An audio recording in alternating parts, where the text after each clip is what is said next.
Sports Beat Radio, presented by Andy Moore Honda of Bloomington. Know your role and shut your mouth, you jabroni! Fires upfield into the end zone, and it's caught! Jelani Woods! Touchdown! INDY! 43-point night for Tyrese Halliburton. How do you like that, partner? Renew now, drives in low, throws up a shot. It doesn't go. Tipped up and in by Anthony Leal. Indiana takes the lead. It's pretty simple. I win. Google me. Now, here's your host, Jim Coyle. Hey, everybody. Welcome aboard Indiana Sports Beat Radio here on this Friday. Hope you had a great week and ready for the weekend. We're going to get you heading in that direction. Hope you're ready for it. Another great show on tap. Bob Kravitz from bobkravitz.com will be joining us. Zach Osterman from the Indy Star, as usual, and special guest Tom Crean, the former coach at Indiana, Georgia, and Marquette.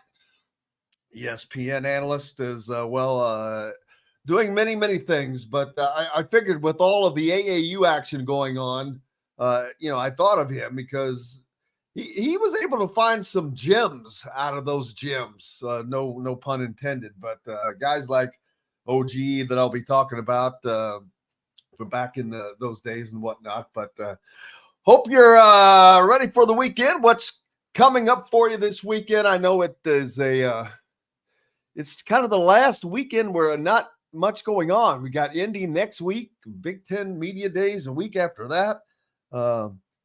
It's rolling. Cooper Flagg is sure drawing a lot of attention as he was working out with that Team Select and Team USA, and he received nothing but rave reviews from the guys he played with. So he could go straight to the NBA, to be honest with you.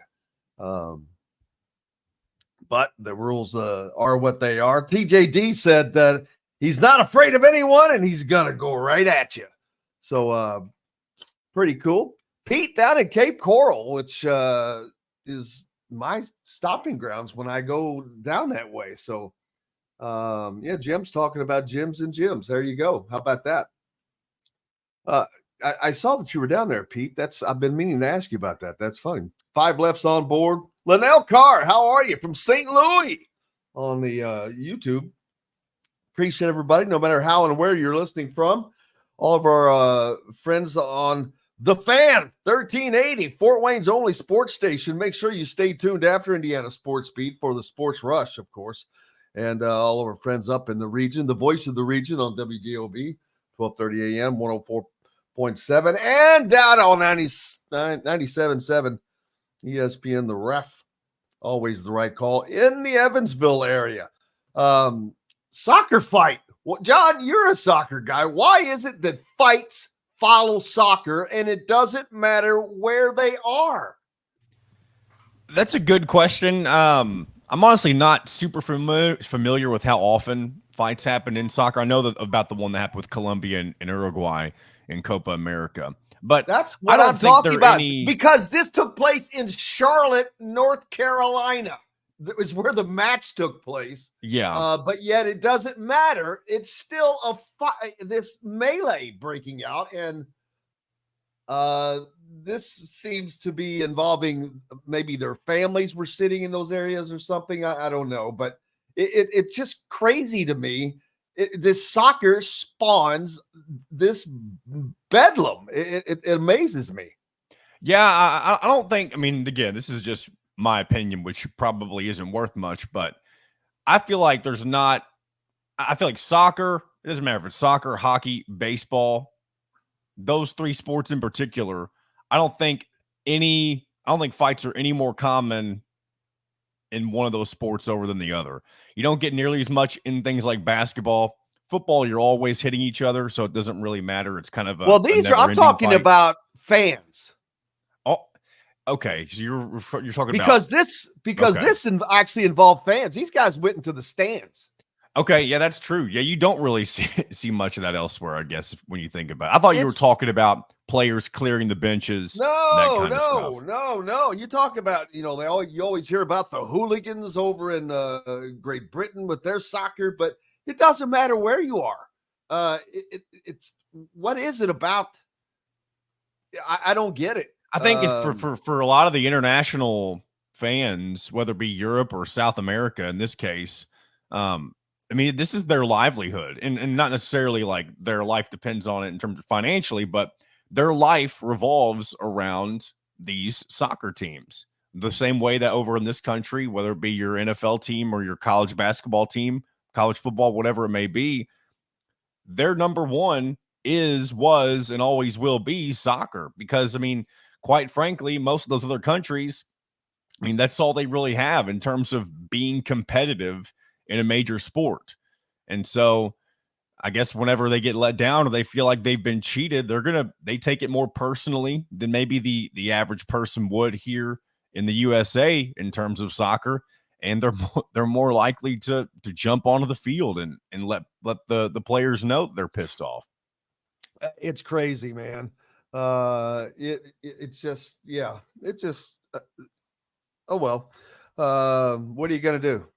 It doesn't seem inviting to go. Not, and I'm not talking about soccer like Indy 11 or things like that. Or that's not the case. That in the United States on the soccer side very often, and that doesn't mean the fans don't care. It's just a different. Level.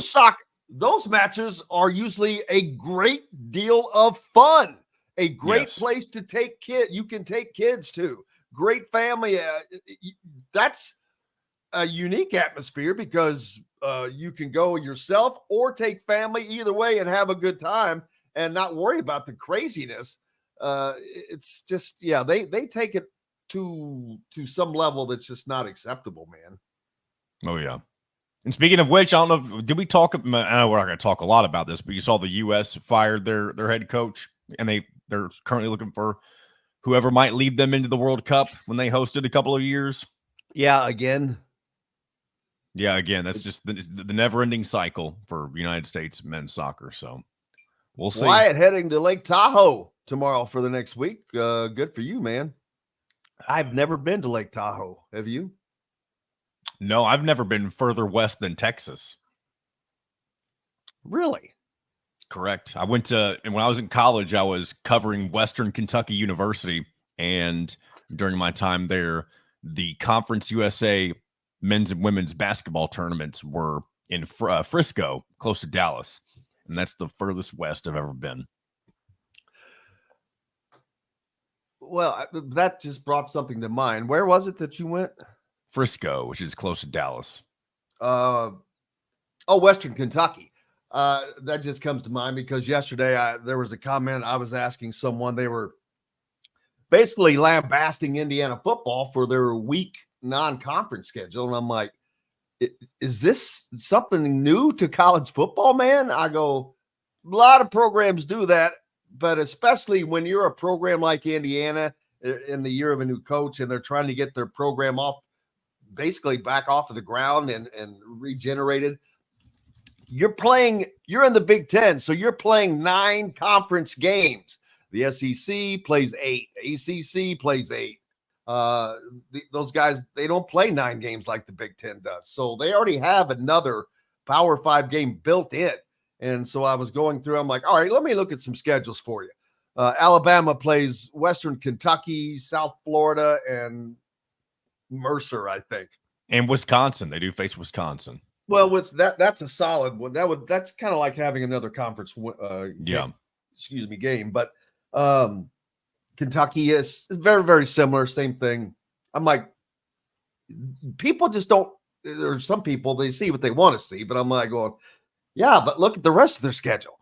They play 9 conference games, man. And so, yeah, that's in Indiana football, at least in recent memory, they don't ever get kind of the easy way out, whether it be with conference or non-conference schedules. They usually have an uphill climb. So if you're somebody who likes the tough schedule, I get it. You get to see your team challenged against another Power 5 opponent, that type of a thing, or Power 4 now, at least in football. But it's always nice too to have something a little more favorable, especially when you have a first-year head coach like you were talking about. And having played in the Big Ten East for Yes. a decade or whatever. Not to mention you still play two of the top teams from the Big Ten East this year. But back when it's then, that was a guaranteed game against top 10 teams. Every year in, year out, Indiana had one of the toughest schedules because they were playing Michigan, Ohio State, Penn State, Michigan State, when Michigan State was still rolling. Then they would end up playing Iowa at Iowa, Wisconsin. So, yeah, I'm like, dude, I'm not here to be a cheerleader or make up, but I'm also going to tell you the facts. So you got that going for you. Tana says, common hockey in Fort Wayne is still quality entertainment. I'm sure it is. Yeah, see, hockey, that's a perfect example. Thank you, Tanis. Fights all the time in hockey, but they do not spill over into the stands. They leave it on the rink, man. They let the guys on the rink. Imagine if hockey fans were jumping into the rink. I mean, when you're going against all those blades, I mean, you're likely to get. I'm just saying, the fights don't even start amongst the fans. Yeah, I just can't imagine if you're somebody at a hockey game and you want to cross over into the rink and try to fight a player. Good luck, because you're not winning that one. People pointing out that big times for Indianapolis next year, which it was this past year in the state, but it's all moving towards Indy next year with the Division III, Division II, and the NCAA championship. The NIT as well, all in Indianapolis. Then you're going to have at the very least a TBT region in Indy as well. Now, of course, that won't be at the exact same time, but these will be coming at the month of Indianapolis is known for the month of May because of Indy. March and May, baby. The month of March is going to be all over Indianapolis, as well as the start of April with all of those games, though. So looking forward to that. Who is going to be the teams that make it there? That's going to be interesting. We will find out once the season gets started. Like I said, Cooper Flag is getting rave reviews, so Duke should be strong, but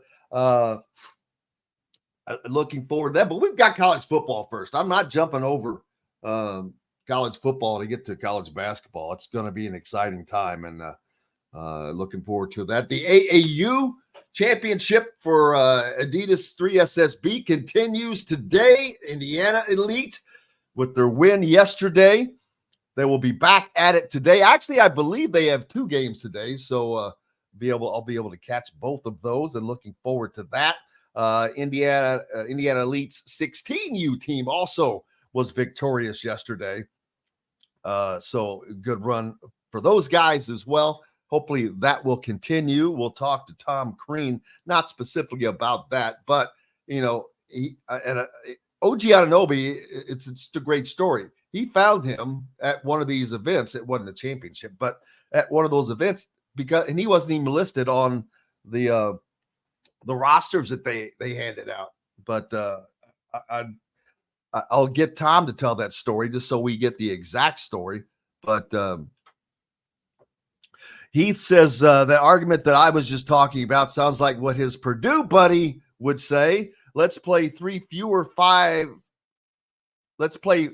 Power 5 teams in preseason and go 1-2, or play 3 mid-majors and go 3-0. Take 3-0 every time. Of course you do. We've got to take a quick break. Up next, Bob Kravitz from BobKravitz.com. Make sure you're a subscriber there. We're back with all that and more right after this break. We'll be right back for more Indiana Sports Beat Radio with Jim Coyle, presented by Andy Moore Honda of Bloomington. In the market. Good day, BobKravitz.com. How are you, man? I'm fine. How are you, sir? I'm good. Good. Let me turn the sound up a little bit. All right. How's your weekend? Good. My wife's out of town this week, so I've been just playing a lot of golf. I bet. Are you going to Indianapolis for the Brickyard? No. No. No. No, that's a way to get no readers. I'm gonna. That's I couldn't even tell you. What is it next weekend? Yes. Well, Okay, there's a local connection for you, Bob. Yeah. Chase Briscoe. Kind of a story. He's from right here in Mitchell. Okay. He's been driving for Stuart Haas, Tony Stewart, for the last, I don't know, 3 or 4 years, 3 years at least. And Stuart Haas is going away. Okay. So now he's going over to Joe Gibbs Racing and will take over for the retiring Martin Truex Jr., who is been a very successful driver. Right. And then he'll be driving for Joe Gibbs. Pretty good. Joe Gibbs Racing, but he'll of course be here obviously, and but I'm looking forward to talking to him. He's been on the show with us before, but Good. yeah, it's a pretty good story. He's from Mitchell, some kid from Mitchell, Indiana. Actually, damn it, almost forgot. He will be in Bloomington that Friday night racing at the Bloomington Motor Speedway. Oh, no shit. Yeah. Okay. I keep forgetting where people can hear us. It's fine. YouTube. That's okay. we're in a That's break. fine. Yeah, we're in a break. Oh, okay. So that's a cool thing that he's going to be there. So I'll go down there and very good. You're working a lot harder than I am. Well, that's because I have to. I have a lot less talent than you do. I would say that. We both got bills, man. I would, and I did say it. Yeah, man. Just so you know, I talked to Lynn Dunn yesterday, the general manager of the Fever, who had a lot of interesting things to say about her coach, who's been under an enormous amount of fire. Every time they lose, the internet goes nuts. Yeah. Lynn Dunn, former coach. She coached the Fever to their championship in 2012. That's what I thought. Yeah. All right, here we go, guys. Okay. Chop Shock Market and Table, a part of the Wild Food Group, is your butcher, baker, and fish house, no matter where you live. This segment is brought to you by Remax Advanced Realty, Indie Home Pros team by Cheryl Sizemore.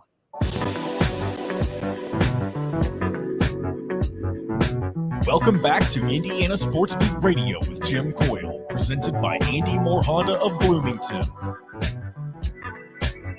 Welcome back, Indiana Sports Beat Radio on this Friday for you, getting you ready for the weekend, and no better way to start that off than with Bob Kravitz from bobkravitz.com, covering all things Indiana as well. And I know that the Fever are still rolling on. They're about to hit a hiatus coming up with the Olympics here. And I think you had a conversation with former coach Lynn Dunn yesterday. Yeah, Lynn is the general manager of the Fever now. And, I was curious to get her thoughts on her coach, Christy Sides, because Christy Sides is under an enormous amount of social media pressure, if there's such a thing. I mean, every time they lose, and even sometimes when they win, she gets obliterated. I mean, it's like Chuck Pagano and Frank Reich combined for the amount of crap she takes. And so I got Lynn talking about, why she supports Christy, what she likes about Christy, why she hired her in the first place last year. And look, this team is getting better. They won 5 games 2 years ago. They won 13 under Christy last year with Aaliyah Boston. And they've already won, 9 games this year, heading into the Olympic break with a game coming up this excuse my dog. My dog sees another dog outside. He doesn't like that. Doesn't like that at all. But people just sometimes don't understand that it takes things just don't happen with the snap of a finger. Go back and look at the Chicago Bulls with Michael Jordan. He didn't come into the league and take over. No, look at Wembanyama. I mean, if we're talking about Caitlin Clark, and please excuse my dog, he's very excited. Wembanyama didn't start putting up those crazy numbers till about halfway through the season, if I'm not mistaken. It took Caitlin a little while, but she's been a generational. I mean, she's a generational talent, man. She's an amazing player. Since June 13th, she's averaged almost a triple-double. And for a rookie, no less.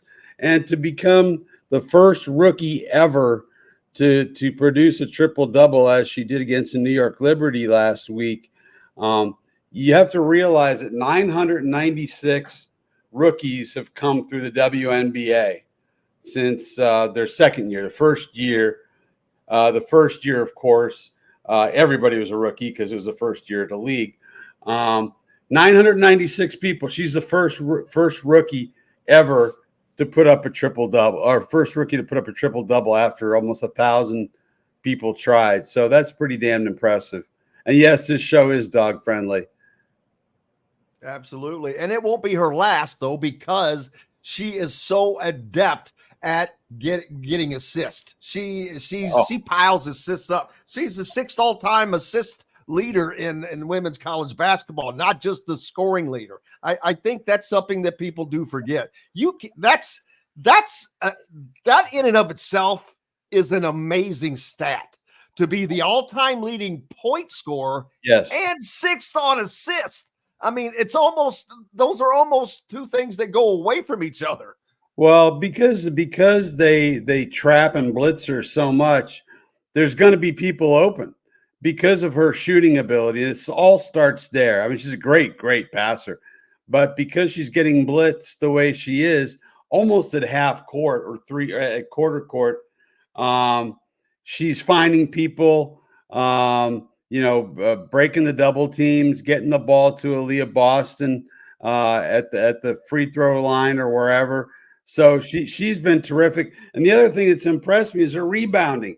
She's about 6 feet tall. She's skinny as a rail, but she has a real good sense of where the ball is going to go. Yep. And it's just an instinct that you either have or you don't. No, she is.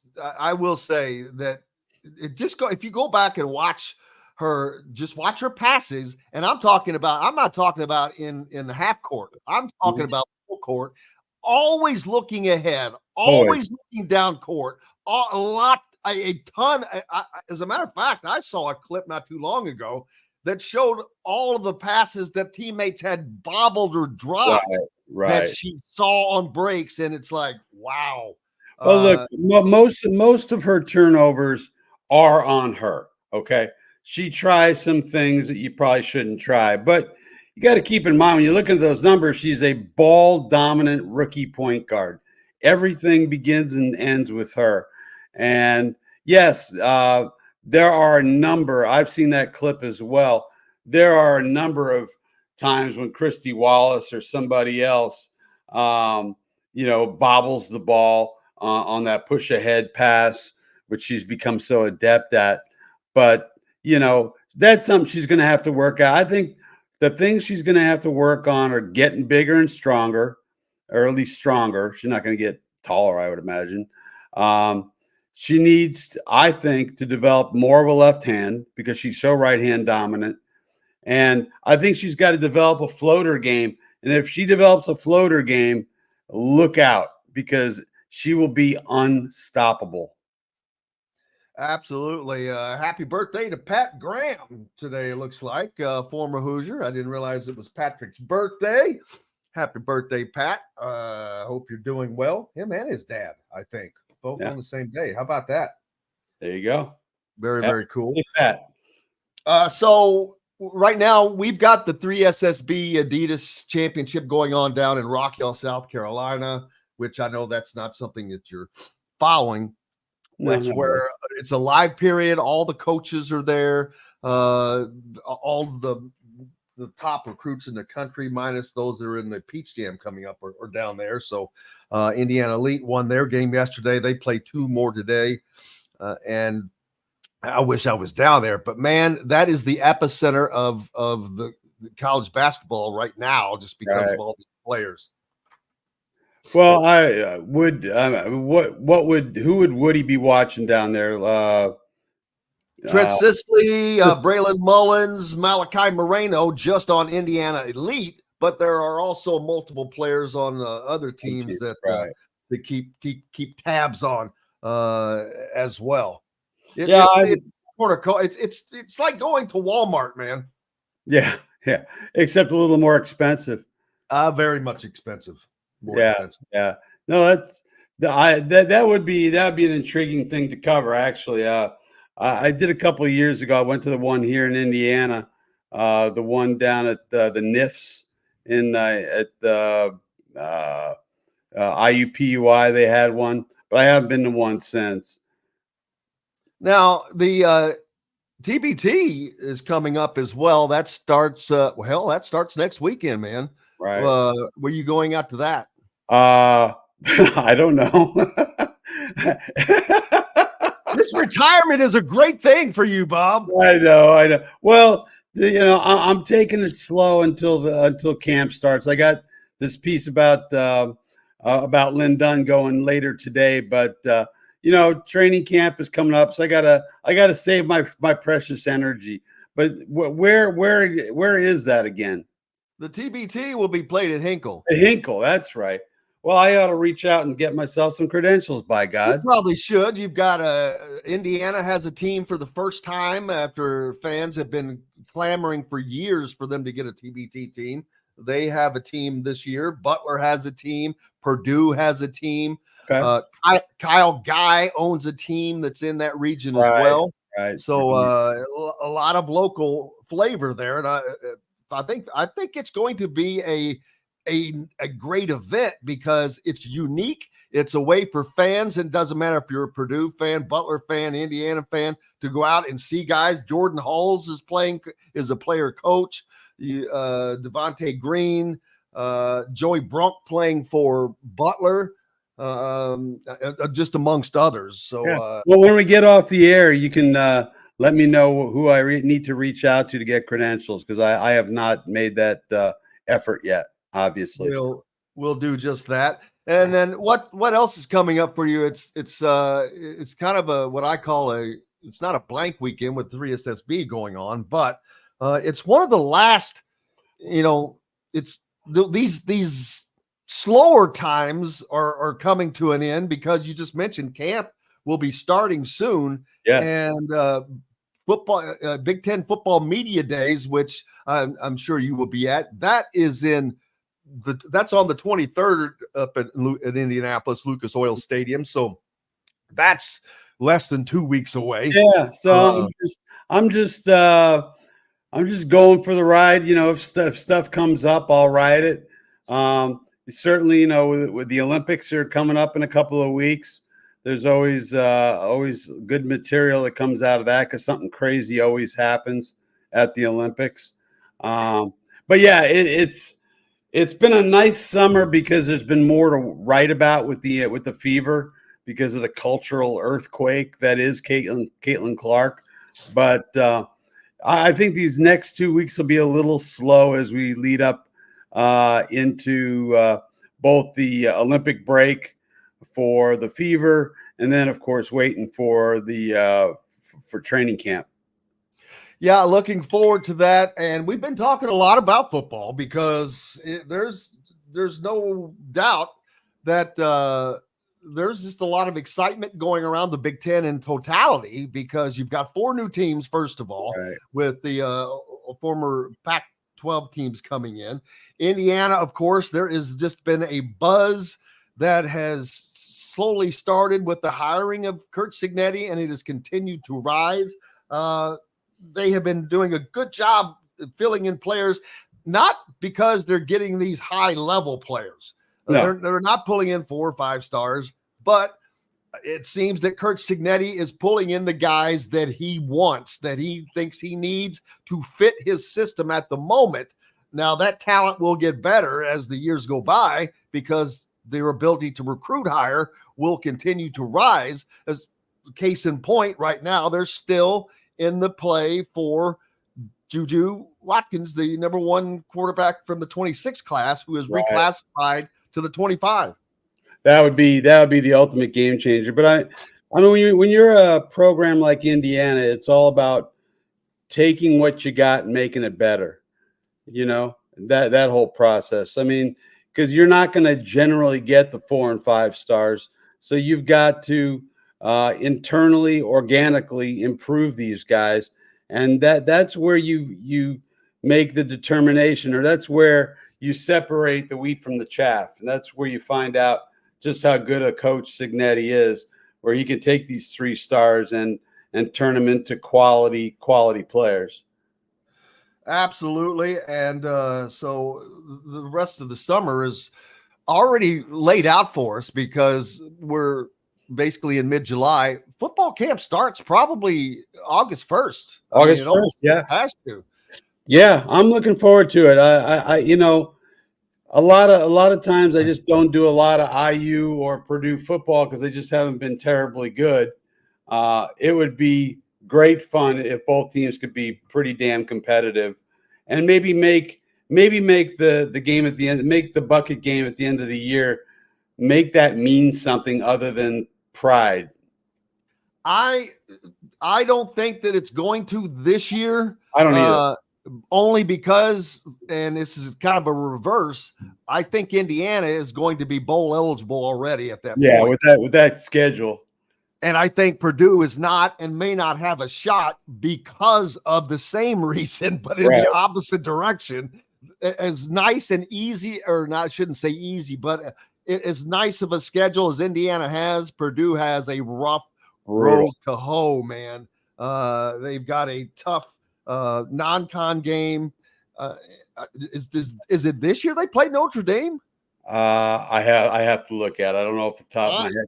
Hey, I know they play Oregon State at Oregon State, I believe. Yeah, that's not easy. Hey, while we're talking about schedules, can we talk briefly about the non-IU basketball non-conference schedule? Okay. Oh, do they have one? Good God Almighty! Why they get rid of the classic, the Crossroads Classic? If that's the best you can do, if that's all you're shooting for, why they get rid of the Crossroads? Well, Kentucky comes onto the schedule next year. Okay. First of all, and then they're playing in the battle for Atlantis. So there's that. Playing in that, you're going to play some high-ranking teams right there. You just don't know who yet. So it doesn't show up right now as being very formidable, but I think that that's going to change when they get to Atlantis because you've got Gonzaga down there. I think Creighton was there, but they wisely bought themselves out and made more money. I can't even remember who all. Louisville is there, I think, but I can't remember who all. You also got Arizona, Davidson, Oklahoma, Providence, and West Virginia in Atlantis. Good team. So there's an opportunity to play a bunch of more earlier games that just doesn't show up on the schedule. All right. Okay. I'll take your word for it. And then, like I said, next year you add Kentucky to that schedule. Yeah, that drives my interest. Absolutely. All right, brother, what's up next for you?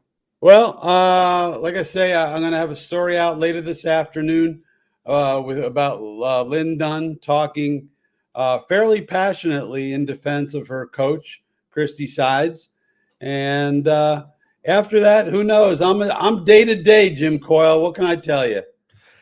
You know, and going a little bit further on the Christy Sides thing, what do people is it just that their expectations are too high because Caitlin Clark came in thinking that she's going to be a savior that Michael Jordan was when he was 5 years into his career or 6 years into his career? Right. I mean, look, Wembanyama, who's Wembanyama's coach? The great sainted Popovich. So, and they won 22, 23 games this year. I mean, what you know, this and he's won how many NBA titles? All right, like 5. So he knows what he's doing. I think Christy knows what she's doing. I like the fact she doesn't kiss Caitlin's behind. She's tough on her when she needs to be.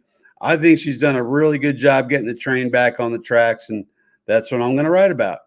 I do. There is one question I wish that could have been asked, and that is, what is the plan for Grace Berger?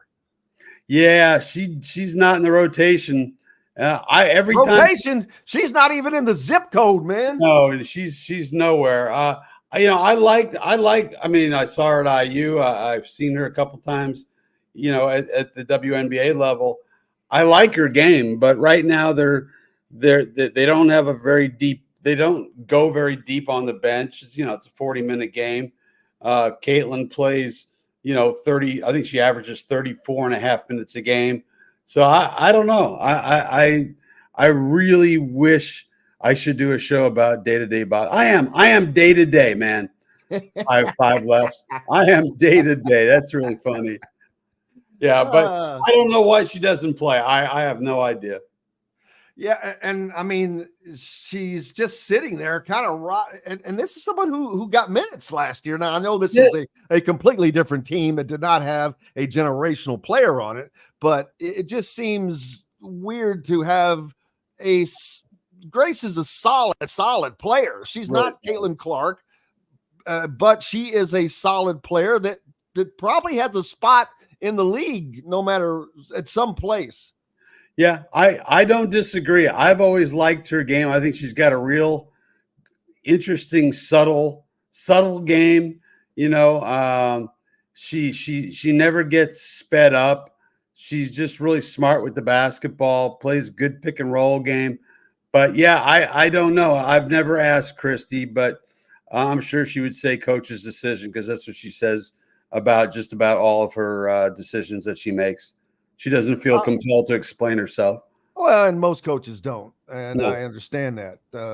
They have what they do what they do for a reason. And one other thing, kind of a big deal, the NCAA will host a men's college basketball soiree as sorts in 2026.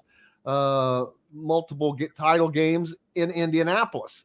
They will host the Final Four, the Division II National Championship, the Division III National Championship, the semifinals and finals of the NIT, and again, the TBT will be here a little later than that. But then you're going to have Indianapolis. To me, I've been saying this, it is the greatest sports town in America, and I don't know how anyone comes close to arguing that.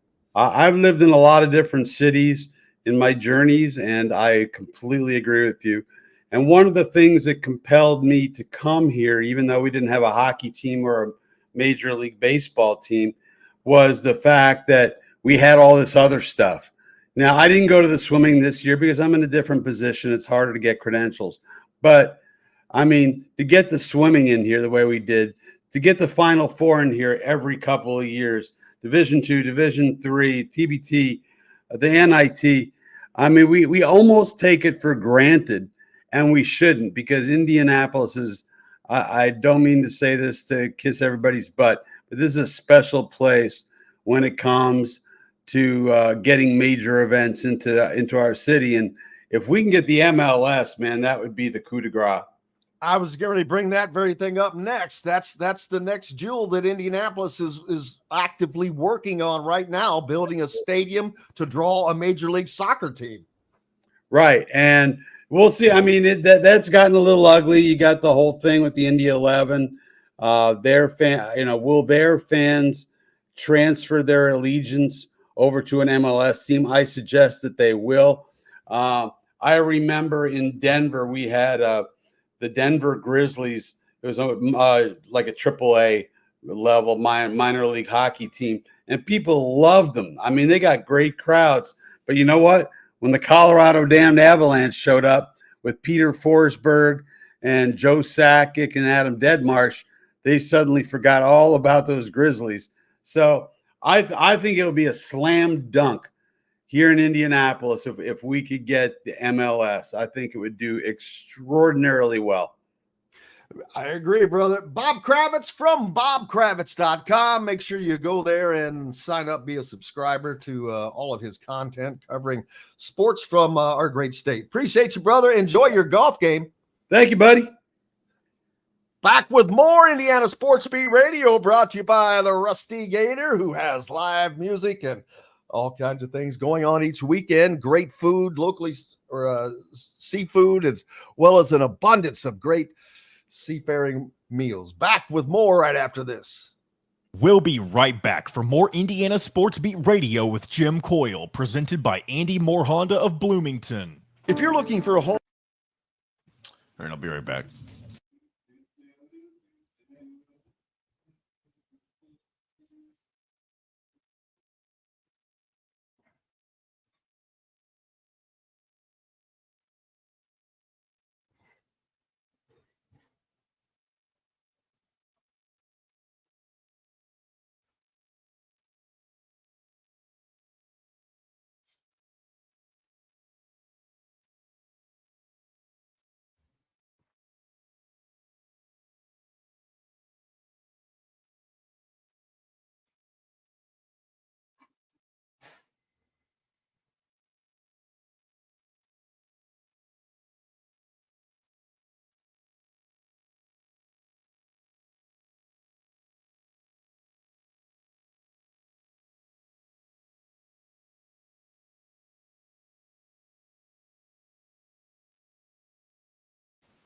All right, I'm back.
All right, Jim, just got about 30 seconds.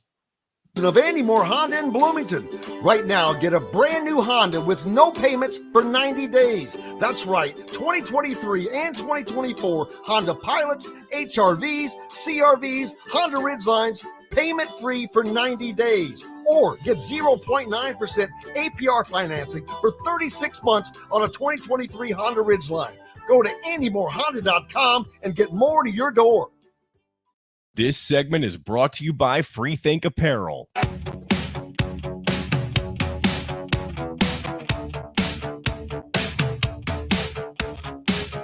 Welcome back to Indiana Sports Beat Radio with Jim Coyle, presented by Andy Moore Honda of Bloomington.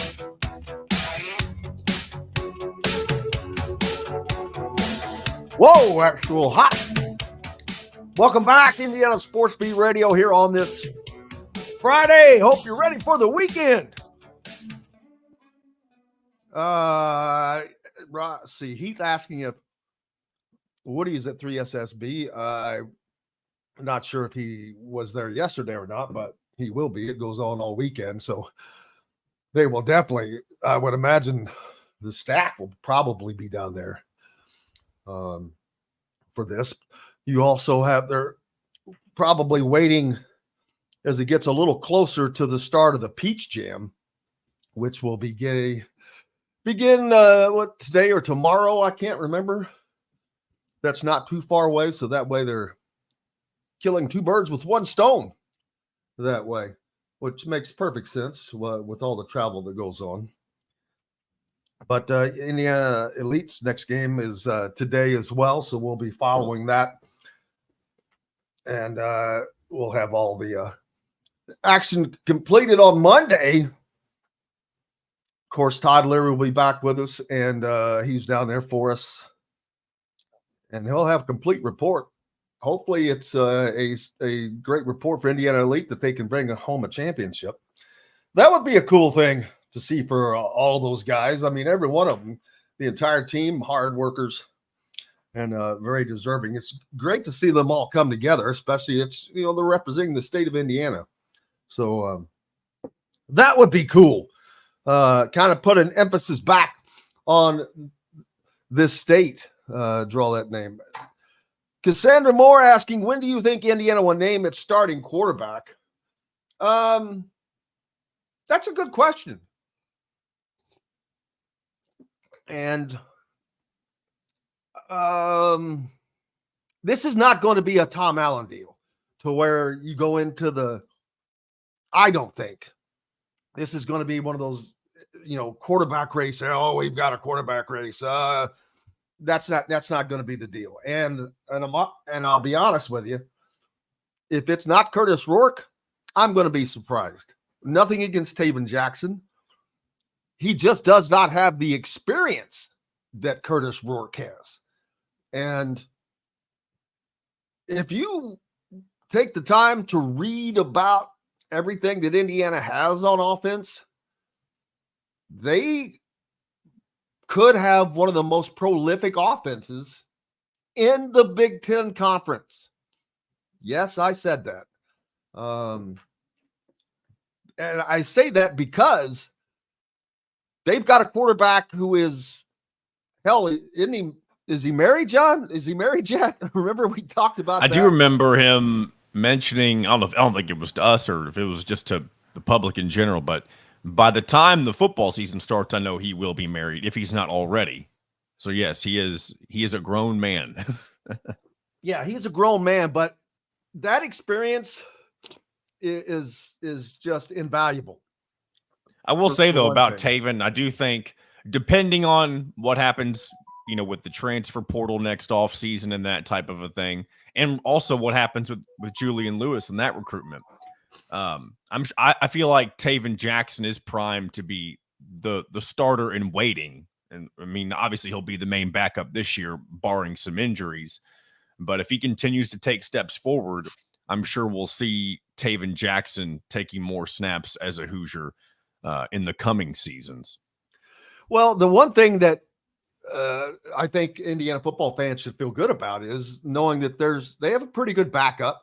Taven Jackson, man, in the spring game, looked very much improved, more confident. That probably has something to do with what I was getting ready to say about the rest of this offense is Indiana has the top rated returning or incoming in totality receiving core in the Big Ten Conference.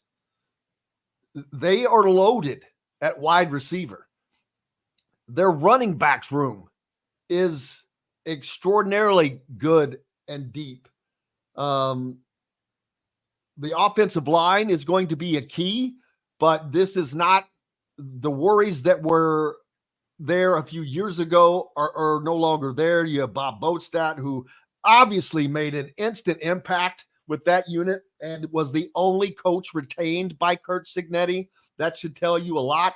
So Indiana's offense is probably the reason they're going to win a lot of these games and maybe a game that they shouldn't, because I think this is a team that could potentially put up points on teams.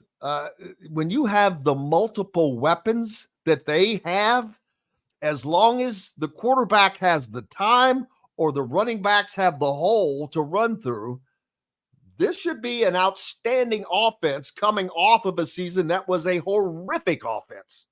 If you'll look at them statistically, I was doing some reading last night, and Indiana started out, their average starting field position was basically at the 25,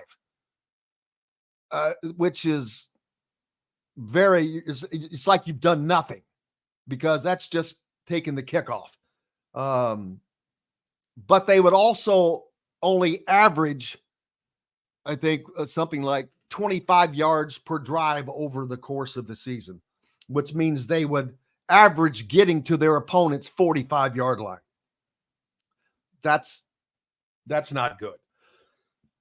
I think that those numbers are going to be blown out of the water this year.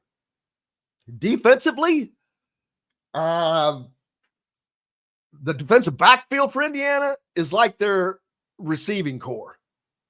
Man, they are stacked in the defensive backfield. They have some of the highest rated guys coming back, and they're pretty stout there. Linebacking, defensive line, that's going to be a tale. The defensive line is going to make a huge difference to see what they compete and with the running games of some of these better or more well-known teams, get to the quarterback at all.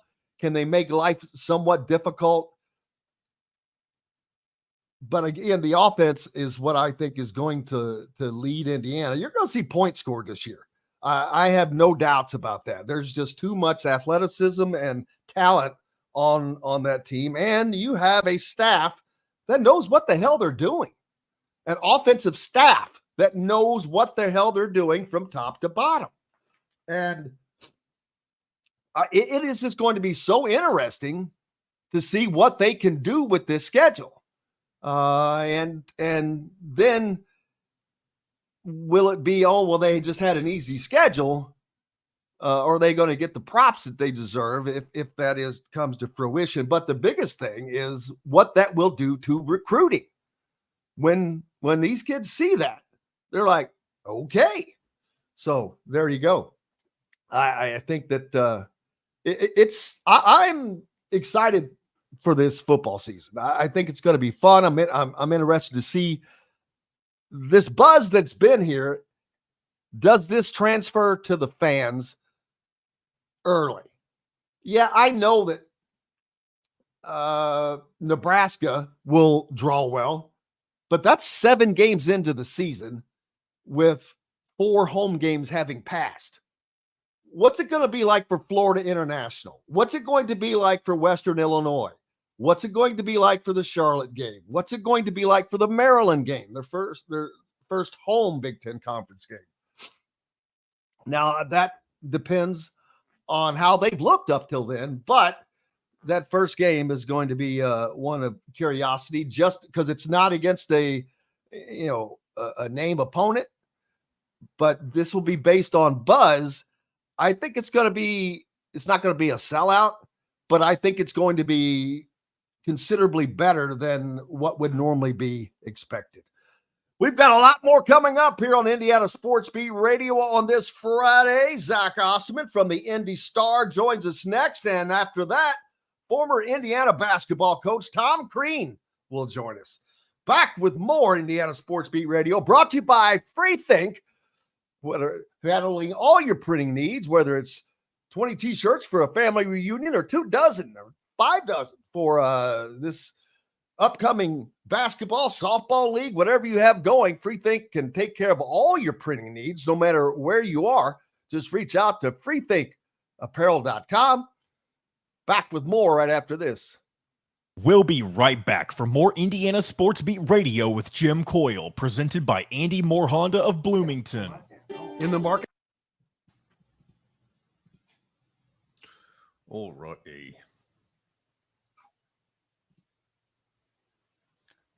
I tell you, I'm curious what Signetti's going to say. If he's going to give us any sound bites at media days that are similar to like what he said in the past, like Google Me or the Purdue sucks, that kind of. I mean, I don't think that's going to happen. Yeah, I don't think so. But I'm curious if he'll just say something along those lines that will get national type of attention, I guess is what I'm getting at.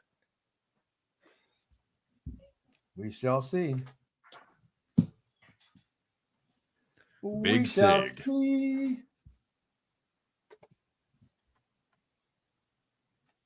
After all the Googling, you better make a bowl.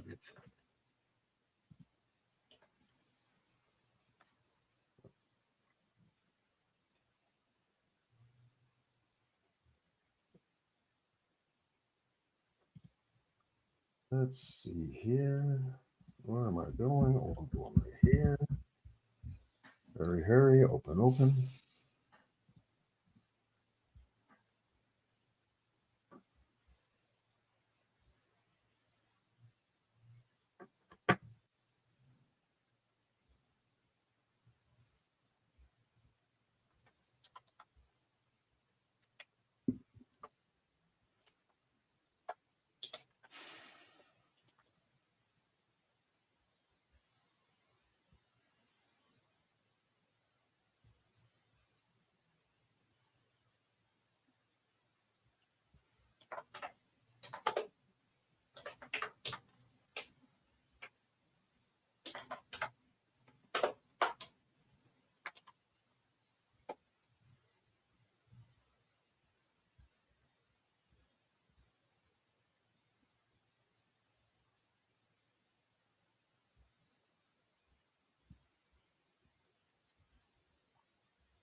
go ahead and shoot Zach a message just in case he is running a bit behind or forgot. Yeah, because I'm gonna have to get out. Yeah, because you have to make sure we're on time for Tom. By the way, his email is the same as it was in the past, right? Because I just used that same email for him. Oh, okay, because I just resent it. Yeah. Okay. All right, here we go. 812-583-0919 or go to mystonecrestliving.com. That's mystonecrestliving.com for more details. This segment is brought to you by Hoosier Hanks East.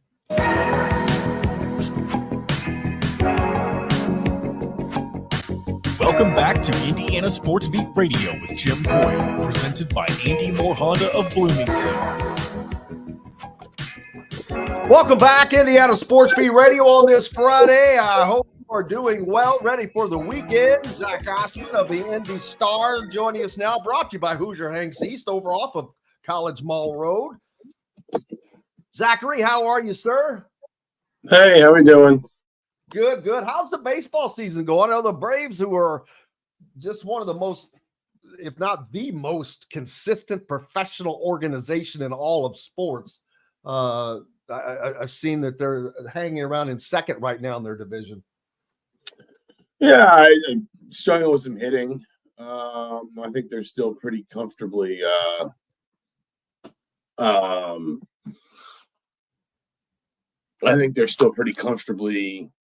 in the wild card lead, just kind of banging around and trying to find the bats again. It's been obviously a pretty good run for the last few years, hitting the ball, and they're just kind of not quite maybe at that level with it this year, but we'll figure it out. Yeah, well, I mean, my team, the Reds, it seems like I see all of these highlights, but they suck. They're like 10 games back in the worst division in baseball, or second worst division in baseball. Eli De La Cruz continues to just do crazy things. I saw him steal a base the other day while the catcher was throwing the ball back to the pitcher. He's just he's like a kid playing this game with men, but just having a blast. Yeah, I mean, he is undeniably kind of one of the next, maybe not even one of the next. I think he's there by now. Just one of the exciting, young talents in terms of the stuff that he can do on a baseball field. Home runs, obviously stolen bases. I don't know how many he has now, but I know it's an absurd number, and it's nice to kind of see the stolen base coming back as a concept, frankly. No, I mean, he's one of those players that you sit down because you want to watch him, basically. You sit down because you want to see even what's going to happen next. Yeah, even over the course of a 9-inning game when, obviously, it's a 162 game season and stuff goes on or whatever. It can get, boring after a while or, samey. Guys like him don't come along very often. You just want to sit down and watch when he's at the plate. Absolutely. Plenty going on this weekend. Of course, the 3 SSB Adidas Championship going on down in Rock Hill, South Carolina, with several targets for Indiana, Purdue, Notre Dame, Dusty May, and Michigan, who is making a hell of a run. I was looking at the transfer portals, and Michigan is in the top 10, which is quick work by a guy who just got there. Of course, nothing compares to Louisville with 12 incoming transfers, but which is nuts. But the Big Ten is going to be Dusty May he might sneak up on some people.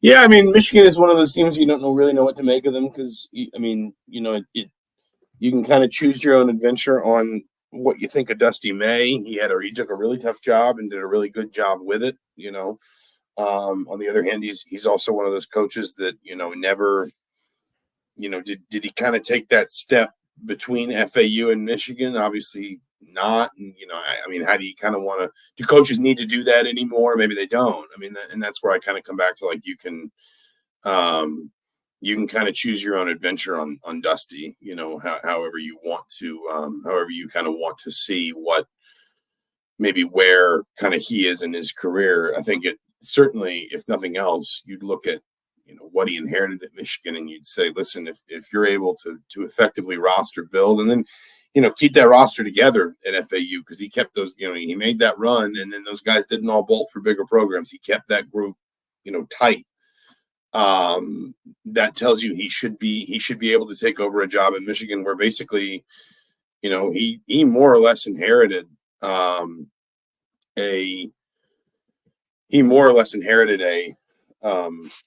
a roster that was almost empty.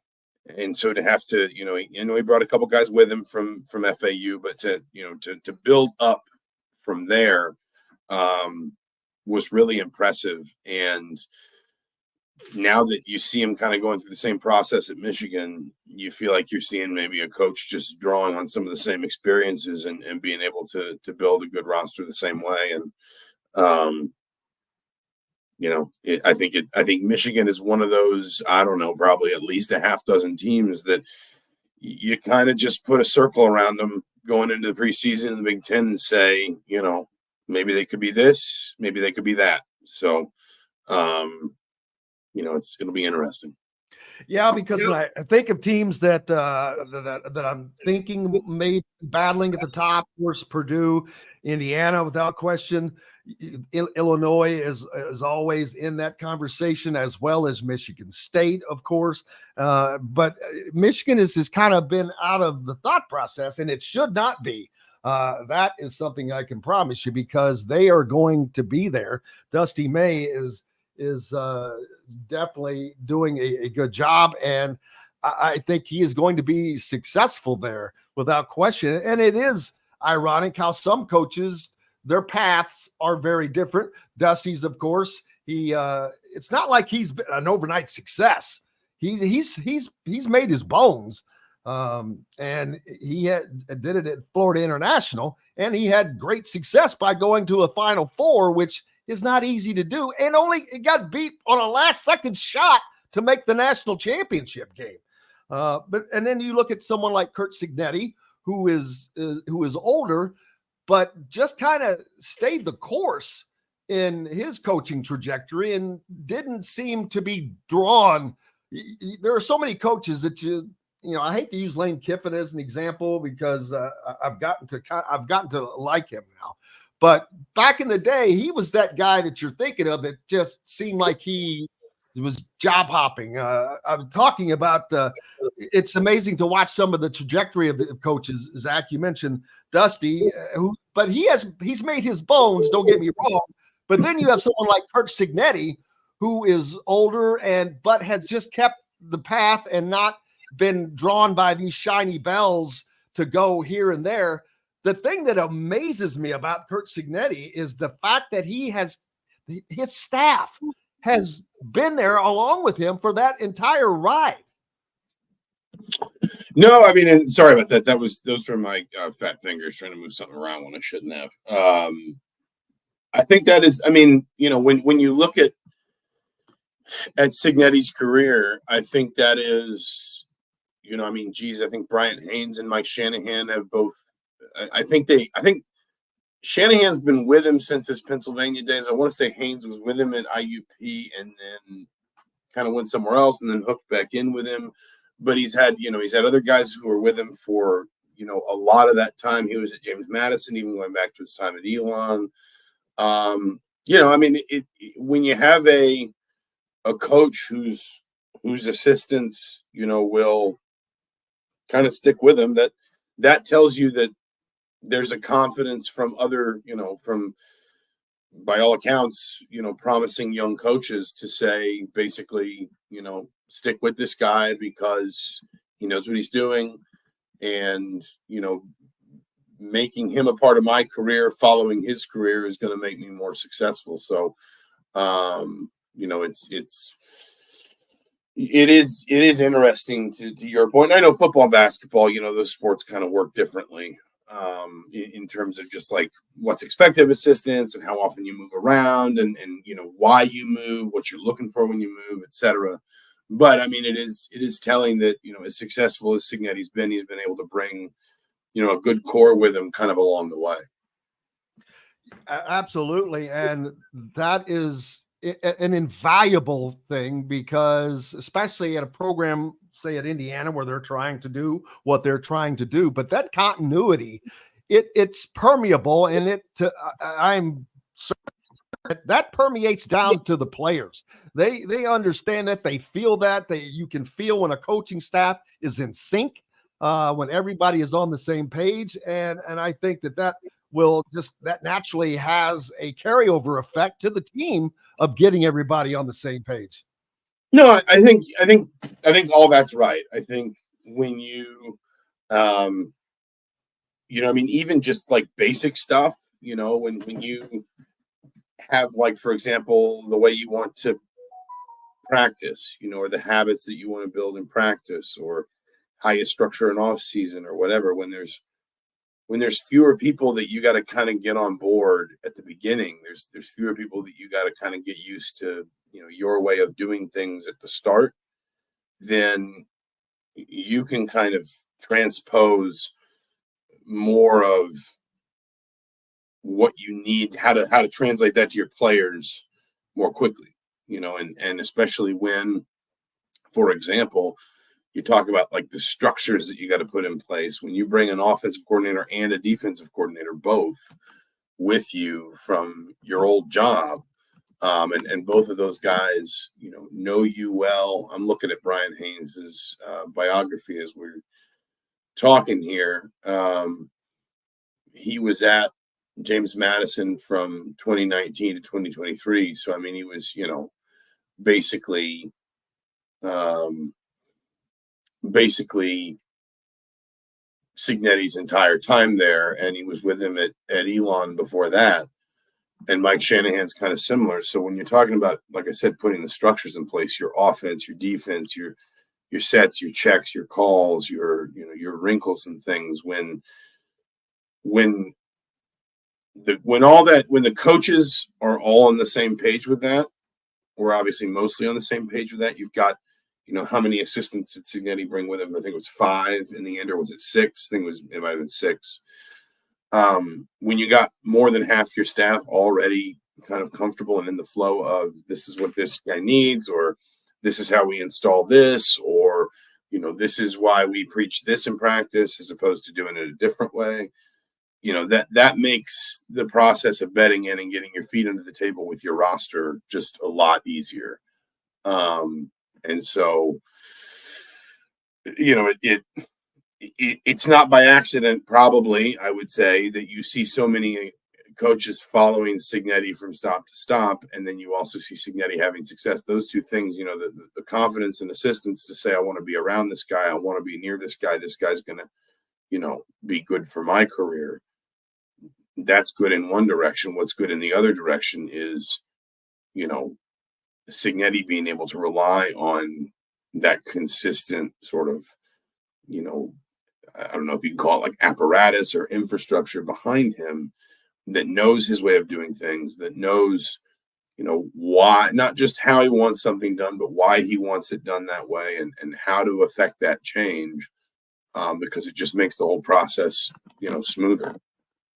Yeah. Earlier in the program, I was talking about, the schedule aside, which is set up very nicely for Indiana, but I've been researching this offense a lot, and they potentially should and could have one of the best offenses in the Big Ten. I hate to say that because that sounds so homerish and such a preposterous thing to say, but with the combination of what they had left over and what has been brought in, from the receiving core to the running back core to the quarterback's room, they are as rated, as highly rated and successful as anybody out there in the Big Ten. From what I can see, the offensive line, that's going to be not a huge worry, but a question mark, just knowing what can they get done. But you have Bob Bostad, who made an obvious impact with that unit. So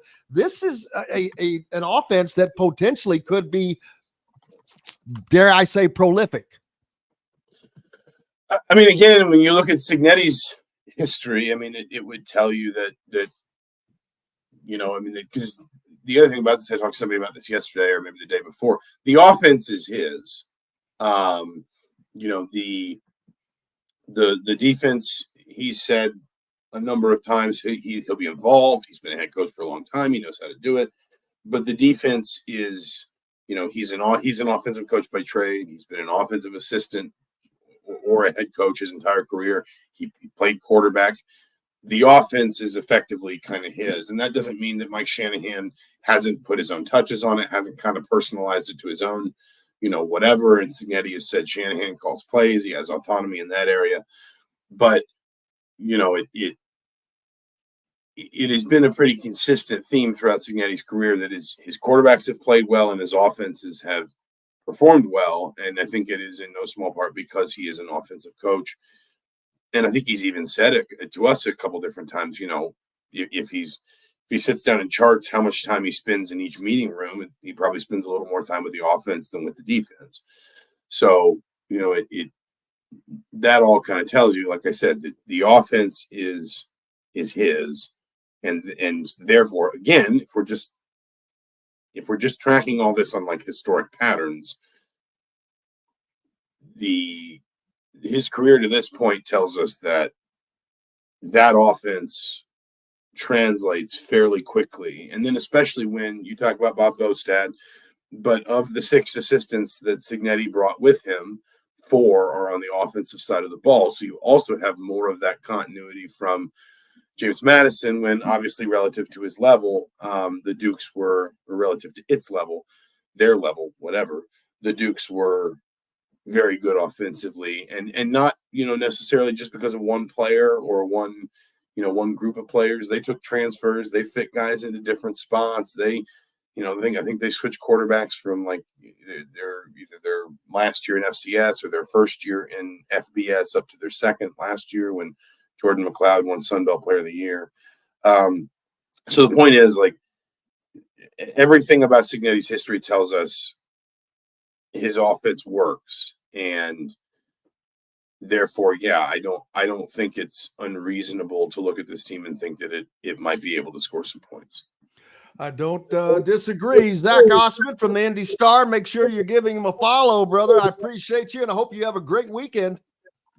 Absolutely. Thanks for having me as always, Jim. Sorry about the technical mishap on my end there. Never a problem, brother. We appreciate you tremendously. Zach Osterman of the Indy Star, brought to you by Boost Fundraising. For those in the need of a fundraiser, someone, Boost Fundraising offers the fastest and most unique user-friendly online fundraiser in the nation. Just go to boostfundraising.com. Be sure to enter the promo code COIL for a discounted fundraiser. We're back with former IU coach and ESPN analyst Tom Crean after this. We'll be right back for more Indiana Sports Beat Radio with Jim Coyle, presented by Andy Moore Honda of Bloomington. Formerly. All right. Has he responded to you at all, or do I need to send him a message or anything? Let's see. Yeah, no, he confirmed. Okay. Oh, here he comes. There we go. How are we doing? Pretty good, Coach. How are you doing, man? I'm good. Everything on time? Am I good? You're great. You're perfect as always. How's Florida? It's good. I was actually back in Bloomington on Wednesday. I came back for Coach Ron Helmer's funeral. And so I was in and out, but I got to see his family and say goodbye to him, and it was good. I mean, it was terrible to reason to be back, but it was also a great chance to see his family and hear all the people talk about him and hear his former players talk about him. It was incredible. So we had great friendship when I was there. You are the most connected, the guy that still maintains connections, unlike anyone that else I can think of. That's just a great personal trait. But it still is always a pleasure to see people do that because you don't see it enough anymore. Well, the relationships, I mean, you're going to be in some transactional relationships. There's no doubt about that. But it's a lonely life where you're at if you're not building something that's going to last. And it's your players, it's your coaches, it's the people you work with. It's other coaches like Coach Helmer. It's some of the pastors and ministers that we had back there, like seeing Pastor Tom Ellsworth, and he delivered the sermon that day. I mean, it's just, those are the things. I mean, that's how you maintain a perspective in life when you're going through all the different things you go through, especially with all the different changes we had in Indiana basketball. Like, we wouldn't have. You better save some of this stuff, because this is better than anything. I'm like, whoa, shoot! This is the. All right, we'll get to it. We'll get to it. I'm sitting there going, I need to start writing a book right quick. How's my view? Should I raise this screen, or is it okay? You're fine, brother. You are absolutely fine. Okay. Have you been playing any golf lately? No, I don't play golf. That's right. I think you told me that before. Yeah, I try to play pickleball. I was trying to play tennis, but I haven't done that in a while. But I'll play some pickleball. You know, we live around all of that, so it's easy to get to. My wife plays tennis every day. My daughter plays tennis, played in high school. And now she's going to go to Auburn. Our youngest is going to Auburn in a month. But no, not enough. I exercise, but it's not on the golf course. My daughter is at Ole Miss. Is that right? Yeah, she's going to be a senior down there. Wow. Ours really thought about Ole Miss, even though she'd only been there, I think. All right, here we go, guys. 3 seconds. Your door. This segment is brought to you by the Fresh Fork in Bloomington. Welcome back to Indiana Sports Beat Radio with Jim Coyle, presented by Andy Moore Honda of Bloomington. Welcome back, Indiana Sports Beat Radio on this Friday. I hope you are ready for the weekend, and I can't think of a better way to get you headed in that direction than getting a chance to sit down again and talk with former Indiana coach, Marquette coach, Georgia coach, ESPN analyst Tom Crean. Coach, how are you, sir? I'm good, Jim. It's great to be with you. Thanks for asking me. It is always a pleasure to have you. We were talking about a lot of things in the break. First of all, my daughter goes to Ole Miss. She's going to be a senior, which I wanted. I tried to get her to go to Indiana. She visited the Kelly School, and I'm like, I got her. I was just like, man, because she's going to be a CPA. And then this Ole Miss stuff come up, and I'm like, wait, what? Ole Miss? I'm like, what are you talking about? And you mentioned your daughter's going to be heading off to Auburn, which is another great school. I know Kylie just loves her time at Ole Miss. It's just SEC football and all of that stuff is a blast, and they're great schools as well. Well, that's kind of where we were at. We thought our daughter, she didn't really want to stay in Florida. So once we accepted that, and it was easier for me to accept it maybe than my wife, but she looked around, she saw some schools. I took her to places last summer. Joni took her to some places this fall and winter. And all of a sudden, Ole Miss was one of those schools that she was wearing the sweatshirt and T-shirt around some, but she started to think about Auburn. She went to Auburn, and what she hoped she would feel at Auburn, she ended up feeling when she was there. So it's great. She's not on the other side of the world from us. She's excited about it, so we're excited for her. Yeah, it's similar to a lot of players when they're going to look at schools, I guess. They get to a place and something just clicks. And I'm sure it's a combination of the staffs, the coaches, the environment, the school, and all that stuff. But it's whatever it is that just clicks for them. Well, I think there's that, and it's almost like in recruiting and in coaching, it's a feel, right? It's just an absolute feel, especially when you don't know what's coming and you don't have any true idea of what's coming. It becomes a feel more than your inner knowledge. So I guess it becomes an instinct. But it's that feel, and a lot of times you want to, when you have that feel, you want to do everything you can do to validate it, and that's part of it as well. But when it's all said and done, you know, when somebody goes through college, like our first two have, our daughter Megan went to Indiana, our son Riley went to Georgia, and now Ainsley will go to Auburn.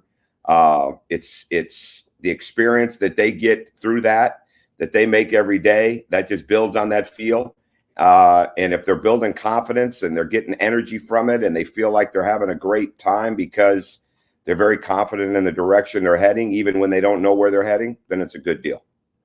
Yeah, I was thinking in the break when we were talking, you should be a life coach and write a book because the philosophies, which I know that part of that probably comes from coaching, but it's not. It's human stuff. You were telling me you were just recently in Bloomington this week, and I'm like, wow, there's not many people that have been in a place in a transitional way like you were, that has so much connection still and comes back and is a part of those areas and those communities and those things. And for one thing, I think that is outstanding, but that shows a personal touch to that. But there was a good reason for you being back as well.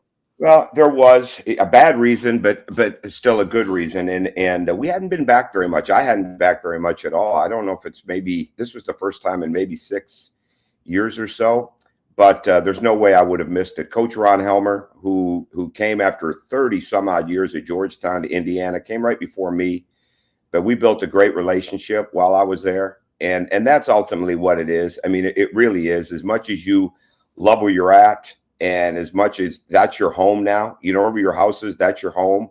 But Indiana was our home, and will always be considered part of it. We had 9 years there, and you build the relationships with your players, with your coaches, with your staff, but you also build other relationships. And Ron Helmer was one of those. Ron and his wife, Mary, at that time, and their kids, Jay Arthur with his son-in-law, Tori Arthur, his daughter, then Justin Helmer came in during that period of time, their youngest son.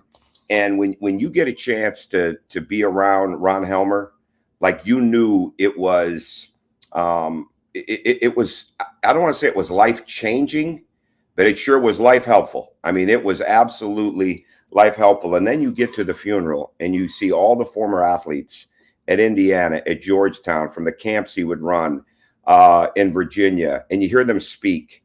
And it was just incredible to me. I mean, absolutely was incredible. I mean, I've said it since I left. Ron Helmer, when you combine being a teacher, being a mentor, and being a leader, I've never worked with anybody better. And I've worked with some great coaches. I mean, outside of my own staff, I mean, like, there's no question I have. But when you put those three attributes together, I'd never been around that till I'd been at Indiana. I'd never seen it since. And you get into the funeral and you sit there for 2 hours and it flies by because you're mesmerized by the stories and the remembrances of him. And to me, it was incredible. I mean, it absolutely was. It was like being at a coaching clinic, a leadership seminar. This is your life segment. It was like a documentary of one person's ability to impact so many different people in so many different ways. And it wasn't by being overly talkative or overly wordy. It was by how he made these people believe. And I'm a believer. I lived it. So I wasn't one of his athletes, but I lived it. And incredible man, incredible legacy, did just incredible things at Indiana University. Belongs in the Hall of Fame if he's not already. I doubt he is yet, but I mean, he certainly belongs there. He's in numerous other track and field Hall of Fames, but an incredible man, and I'm glad I got to be able to get in to say goodbye. Former Indiana cross country and track coach, 407 All-Americans, coach. I know. 407. I mean, I can't even comprehend that number. That's just staggering. It is. Like I guess I'd probably read that number somewhere, but like when they said it in the funeral, like it hits you straight up. I mean, that's incredible. And again, he was one of those guys. I mean, he wore cowboy boots, and one of the remembrances were family members and others wearing cowboy boots that day because he was just different, but he was who he was, and the impact that he had, and the memories that people have. And again, he was truly about the quality of his words and the quality of what he said to you versus the quantity. And I think that was an unbelievable lesson for all of us, in that he didn't just throw things out there. He was not a flippant, let me just see if this sticks type guy. Like, it was well thought out. And one thing that was just a blow away was the preparation and the foresight that he had for his athletes of what they could do, what it could be. And I think it blew his people away. And I think it was because he put so much time and effort and thought and detail into them that everybody's got an incredible remembrance. I mean, I remember we were in Indiana when his wife Mary, his first wife Mary, passed away, and it was sudden, and it was really sad. It was tragic, and because she got sick, and she went very fast. But I remember being there with Joni, just absolutely blown away by how many athletes, not only from Indiana, but from all their other places that were there. And it just went to show, like, this was an absolute family affair that they had as they coached. And it was apparent again the other day with Ron. So it was tough. I fortunately got a chance to say goodbye, even though I didn't say goodbye. I guess he did back in a text the day before he passed last week. But he's one of those guys, the memories that you have of him, you kind of feel him all the time. I mean, you just do. He just made you want to be better no matter what you were doing. And the thing about him, for me, is he was there for me at a lot of times when he just knew that I would need something to be said or something to be remembered, because we went through a lot of struggles, obviously, in Indiana, and we had a lot of successes, but he was around for the successes, but he was really there when you needed him and you didn't ask for him. And that's the kind of foresight and intuition and instinct that a great leader has, and Ron Helmer certainly had that. It's amazing to me that you had the time, the wherewithal to have such deep relationships with all of these other IU coaches of, I don't want to call them lesser sports, because it's not that they're lesser, it's just less notoriety, I guess. Cross country is not basketball as far as a fan interaction, but it didn't matter. And you have made so many relationships and maintained those. That's just a human side of things. And because we don't see a lot of that, being involved in the other sports, supporting all the other sports, you did as good a job of that as anybody I've seen. Well, that, really, it was natural, because that's what it's supposed to be that way. And marrying into the family that I did when I was at Western Kentucky, my father-in-law, Jack Harbaugh, was the football coach at Western Kentucky. So I got to see a lot of different sides of it. And I got to see the struggles that he went through as he was basically they were dropping football. And he had to live through that and build that back up and do it on less than a shoestring budget. And eventually it culminated in him winning a national championship and 1AA. But I think a great example for me was being at Michigan State at the same time as Tom Izzo I worked for, obviously, but Nick Saban was there. So Tom and Nick had a friendship from when they were assistants together. Well, they had an incredible bond as football and basketball coach. And it also included a Hall of Fame hockey coach in Ron Mason. And Ron was an incredible leader, Hall of Famer, national champion. And those three really, they made everybody feel a part of it. As big as Nick was, as big as Tom was, as big as Ron Mason were, they were never too big for the other sports. They were always involved in recruiting. I think going to the very end of it, even at Alabama, Nate Oates had told me that Nick Saban would still spend 15 minutes with every official visit that Alabama basketball or Alabama women's basketball had. And Nick Saban got pretty busy as time went on, but he never lost sight of how important it was with the other sports. And I think being around that was really helpful for me at Marquette, certainly at Indiana, because when you're the basketball coach at Marquette in Indiana, not so much at Georgia, but when you're at Marquette in Indiana, you are the flagship sport. And you can do one of two things. You can act like it and think that everything revolves around you and not have time for other people and be so locked into what you're doing that you don't understand that the others need your sport not only to be successful, but they need you to help them. And you can be a fan of those other people. Or you can just sit there in your office and have everybody come to you. And I wasn't going to be that way. I wasn't raised that way. That's not how I thought. I wanted to be around it. I learned from other coaches. I loved being involved in recruiting with the other coaching staffs, the different sports.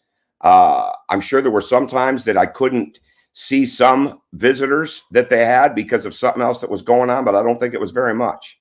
And I just think that was unbelievably important from a value system, but also from a role that you have. And I love to be in my office. I love to be on the court. I love to watch film. I love to work, but it was not above and beyond to make sure that I was doing what I wanted to do, not only needed to do, to help other people and to be there for them. And that's the way it should be. I mean, that shouldn't be uncommon. I mean, that's the way that it should be. There's no coach in any sport at any level, at any school, that they have different roles and responsibilities and they have different requirements and expectations. But coaches are coaches, players are players, and an athletic family and an academic family is a family. And your job is to be a part of that the best that you possibly can be.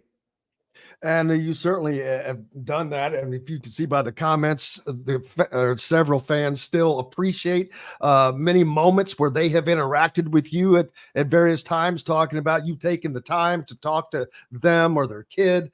And that stuff has such a lasting impression, because a lot of this stuff could have happened a decade ago now, but this is fresh in their mind still.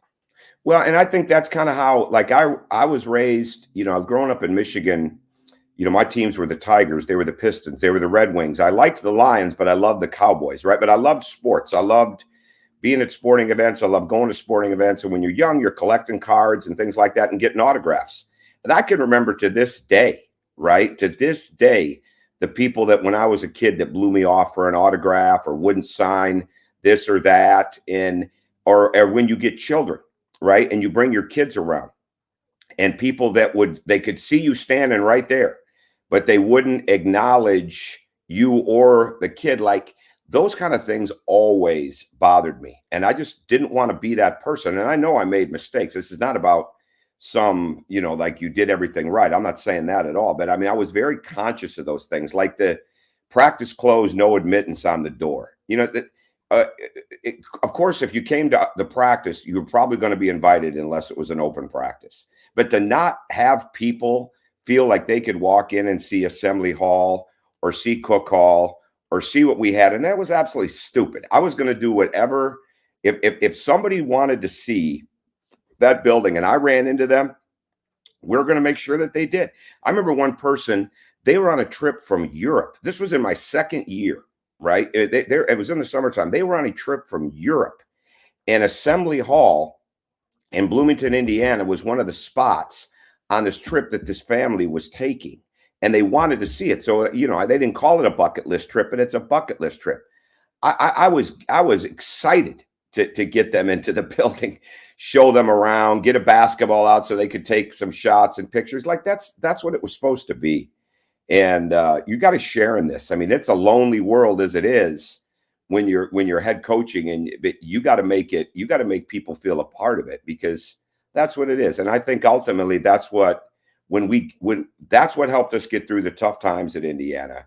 That's what made people appreciate them so much more when we got it right.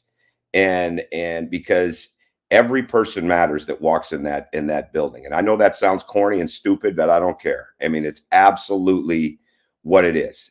Every person matters. That's why we had the attendance that we had, not just because of the tradition of Indiana, but I'd like to think that people felt connected to that program. I think that there's no question about that. And being originally from Mount Pleasant, Michigan, I used to have rodeos in Mount Pleasant, Michigan that I would have to travel to. I remember that town very much. That and the fact that Charlotte is pronounced Charlotte in Michigan. Exactly. I learned that the hard way too, trying to recruit in there. Yeah, I struggled with that for a while. I used to be a TV sports anchor, and my last job was in Washington State. And man, they had some names that I butchered on TV until I had a producer say, "It's this, by the way." I'm like, "Oh, thank you." What's the upcoming season look like for you? Well, right now it's still I'll be with ESPN, Westwood One Radio. I started doing some work for NBA radio on Sirius at the draft. And so I spent a week involved in shows and preparation and previewing the draft and doing interviews and things like that. And I'm actually going to go to Las Vegas to the Summer League for a couple of days and do some more of that this weekend. And it'll be great because I was going to be there anyways, because my son is with the Mavericks getting ready to start his third year. And so he'll have an active role in their Summer League team. He's assistant video coordinator and in player development there.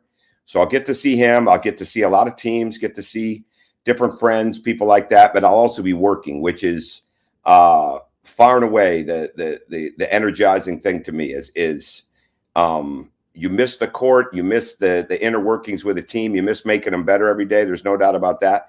But you better find a way to keep making yourself better. And that's exactly what the study and being involved in television and radio and all those things do for me, is it allows me to keep learning and keep adding things. And eventually, you know, when you get on air, you get a chance to share it with people, and you hope that they learn something from it too. But I've had a good summer. I worked the NBA Players Association camp, working with their coaching program. So it was working with 11 different NBA players. It was working with, there were 100 players there. That was run by the NBA Players Association by guys like Purvis Short and Tim McCormick and Roy Henson and numerous people. And it was just fantastic. I got 4 or 5 days with that.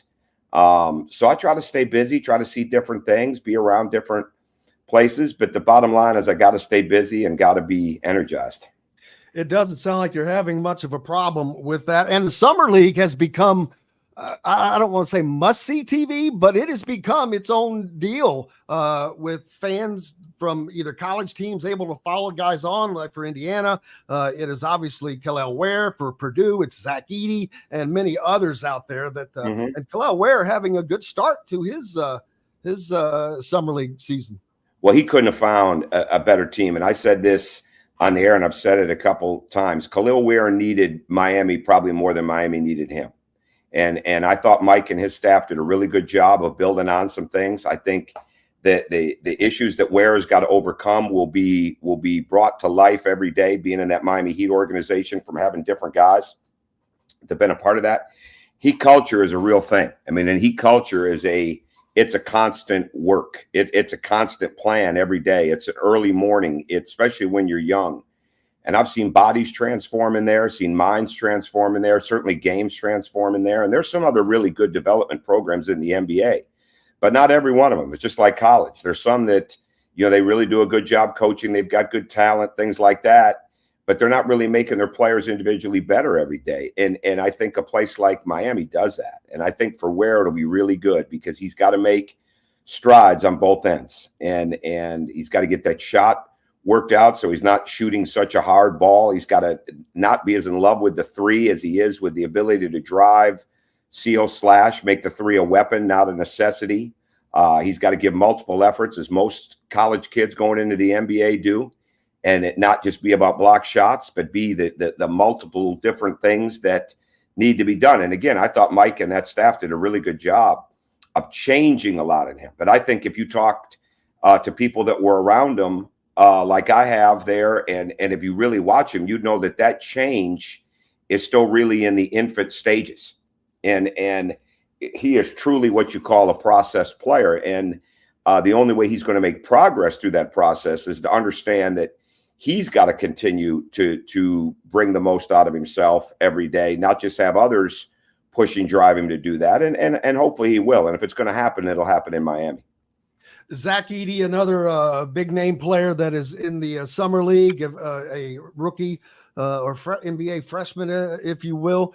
He's a completely different type of player. What are his, I don't want to say limitations, challenges going to be in being a presence in the league? Well, there's a couple of challenges, but I think like anything else with Zach Edey, you got to start out with what the forces are. And then you work through the challenges, because whatever his challenges are defensively or offensively, it's going to be vice versa on the other side for the matchup. The day he got drafted, he became, in my mind, one of the top 5, 6, 7 screeners in the NBA.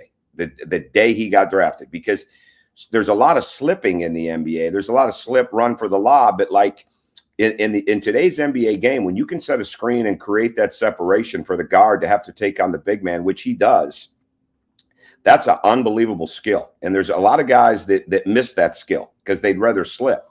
I think he can seal. I think he brings that. He can pass the ball. What he's developed with Matt is every year he got better at something. And this year you really saw it with him scoring with his left hand. He makes free throws, so the shot is going to come. Is he eventually going to be a guy that they line up and he makes threes and pick and pop situations? Maybe. But he doesn't have to do that right now. What he's going to do is he's going to play with one of the best lob threats in the NBA, and Ja Morant, you know, when he's in a good place, and that's going to help him. The other night he had 2 baskets over the top in his first game in transition which was different because he's going to outwork some NBA guys. I think he's got toughness. He's got stamina. Matt could play him 40 minutes if it weren't for foul issues.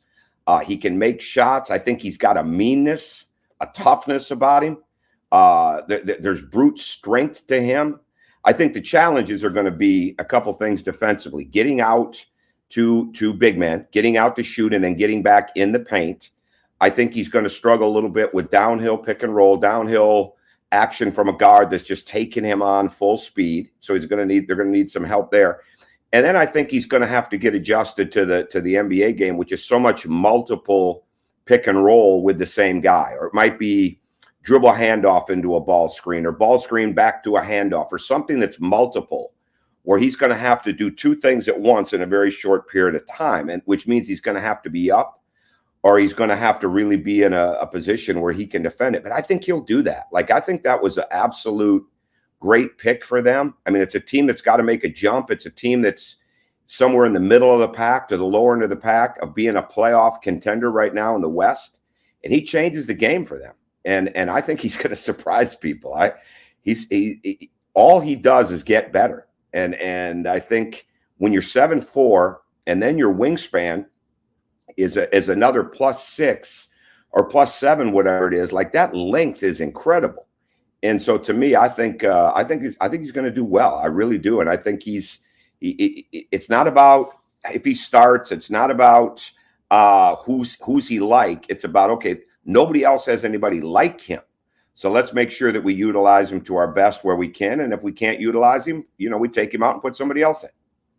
Speaking of success, former player Anthony Edwards playing on the Olympic team with the Olympics about to start. Always a special thing for guys to be involved with, representing your country and getting to do something that very few people get to do.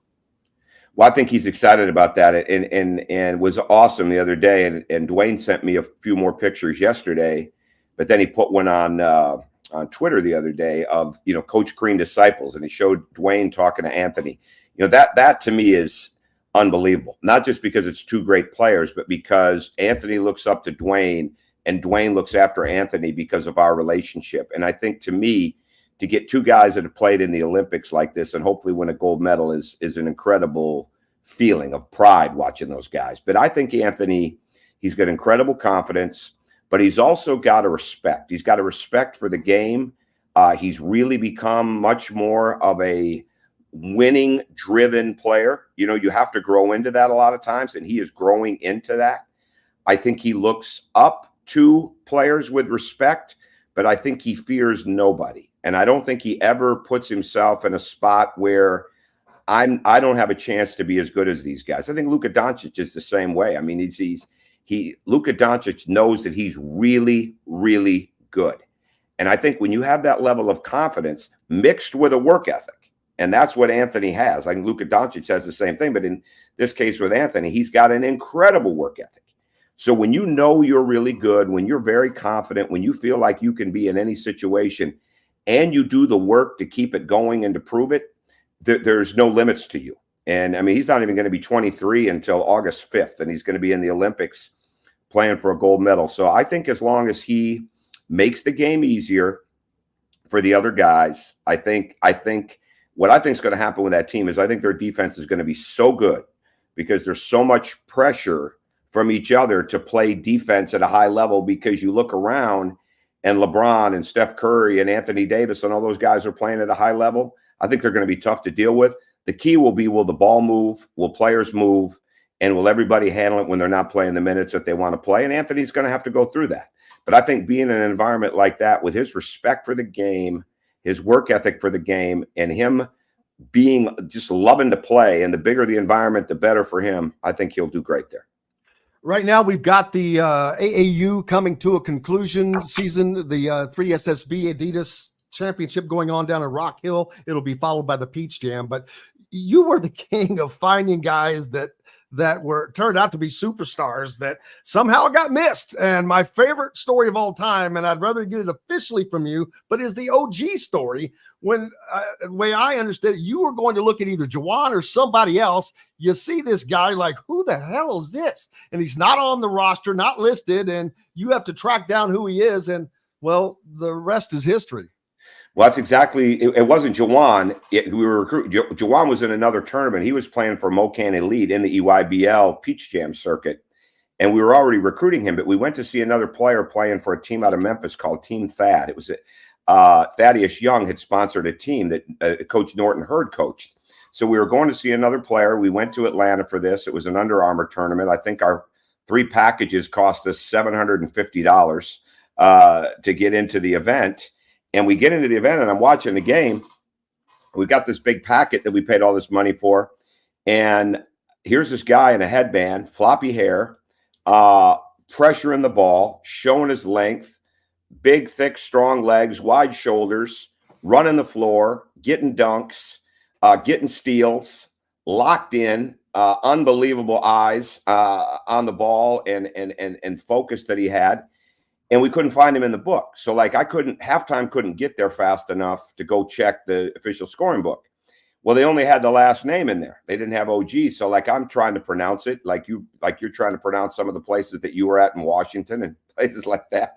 And I don't have it down, I know, but I write it down and we watch the rest of the game.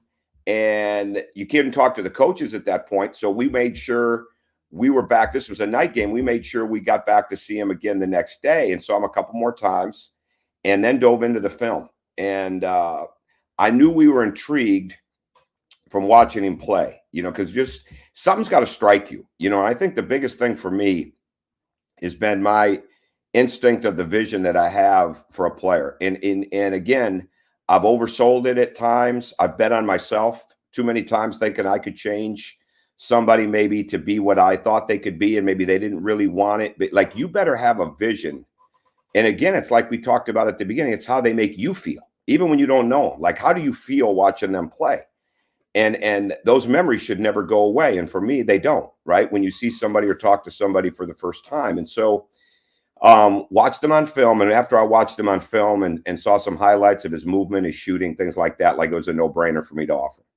And our first phone call, I found out that he had people that they considered family. They weren't actual family, but they considered them family in Bloomington. He was intrigued. He wasn't hardly being recruited.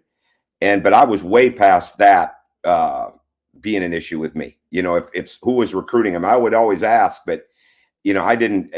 I know some people spend so much time watching and not evaluating, or talking and not really evaluating, that it's really easy to miss players. And to me, like, I trusted my instinct on that. We recruited him. He probably had, I don't know, he got it down to about 7 schools. But we recruited him and kept following him around that summer, flying in to see him special. And the rest is history. And if he hadn't lost 18 games his sophomore year, maybe there'd be a different history. Maybe not. Maybe not. But there might have been a different history. But I'm proud of him, and so proud of him. I was in New York when he got his new deal, and I'd missed a call from him because we were just getting ready to go on the air. I called back, didn't get him. I missed a call. He had texted me to let me know what his contract was, and I had my phone down because I was on the radio. And about 5 minutes later, Adrian Wojnarowski broke the news, and when I was on the air, and I looked back on my phone, I had it flipped upside down so I wouldn't be distracted by it on the air. And I saw the text, and man, I wanted to cry, and it was just unbelievable. And I got on the phone with him after the show was over. We talked about different things, and like most cases with those guys, you end with a prayer. They kind of know what's coming. I ask them, and we end up praying on the phone, standing right there in the Barclays Center. I'm in a back area there, just me and him on the phone. But like, I'm so proud of him because he's just an unbelievable person, and he's been through so much. And I know the work that he puts into that. And he's a great representative of what we did. He's a great representative of Indiana. I mean, this is a guy, Jim, that you'd be hard pressed to find many managers that he didn't know that he won't show up at their wedding. Like managers, grad managers. I mean, somewhere across the country, he just ends up being there. Victor's like that. I mean, it's just, OG is an incredible, incredible person. Well, it sounds like a little bit of you must have rubbed off onto those guys, and that makes them better for it. And I cannot thank you enough. You are so gracious with your time with us, and I sincerely appreciate it. I know the fans appreciate it. I could sit here and talk to you all day. It's just you make it that easy for you need to write a book now. Yeah, so I think my wife says no on that. I think my wife. I've read a couple people's books that they didn't quite have things right, and so like your initial reaction was, I need to do that, but Joni's like, no, we're not doing a book. She's always been like that. We probably had about two. She could write one. We probably had about three legit documentary interest in us when we took over Indiana, where people wanted to pay the money and just, do a chronological study of bringing Indiana back. And I didn't want that, but like if I'd have wanted to do that, I mean, I would have had to get a new house or a new set of keys, new wing in the house to stay with her. She's not into that. No, that's not good. Well, Coach, enjoy your weekend. Enjoy the trip to Las Vegas. And I cannot wait as we get closer to the season to talk to you again. Well, anytime, Jim. Thanks for having me, and all the best for the rest of the summer to everybody that's listening and watching, and everybody back in Bloomington. So thank you. Thank you, Coach. Tom Crean, former coach at Indiana, Georgia, Marquette, ESPN analyst, and just pretty extraordinarily human here on Indiana Sports Beat Radio. We're back with more right after this. We'll be right back for more Indiana Sports Beat Radio with Jim Coyle, presented by Andy Moore Honda of Bloomington. Coach, I can't thank you enough, man. Oh, no, absolutely. We didn't get enough recruiting talk. I know. I was like, man, I just. Well, we'll do it again some other time. That's good, though. It's fun. I'm glad I got to talk about Ron, too, because that was incredible the other day. I mean, it's just incredible to see the respect people have. And because he was so quiet and not out there, I'm not sure everybody knew there just how great a coach and man he was. I mean, it's just, and all you got to do is go to the funeral of his wife or his funeral to see the impact this guy had and his family have had on so many people. And it was, I mean, Julie Cromer, who was the senior women's administrator when we were there, she's the AD at Ohio now. She drove up for that, I think, on Wednesday morning to make sure she didn't miss it. It just, he was an incredible guy, and he impacted a lot of people, and he did it one at a time. So I'm glad I got to talk about him. Man, we appreciate you. It's just an amazing, and just further cements the love, as you can see by the comments. The people just really super appreciate it. I can't see them. How do I find those? Oh, it'll be on the rebroadcast. We'll send you the link. Here we go. I got them on that. Would be okay. All right. Yeah, I've been trying to throw them up. I see them. Yeah, I see. Okay, I didn't have it pressed. Okay, I got it. Yeah. There we go. That's good. I appreciate that. All right. Thanks a lot. Thank you, Coach. We'll talk again soon. All right. Take care. Thank you, Coach. Man, he's awesome. He is. Damn it. I wish I'd had him on earlier. Shit. He was ready to talk recruiting. But those other stories were so good. Oh yeah, he can talk. That conversation was so flowing, and I'm like, you know what? We talk about freaking recruiting every day, but I'll just get him on some other time, and I'll just get him on in about another month after this stuff settles down. Yeah, actually. Thank you, sir. Yes, he is. Excuse me.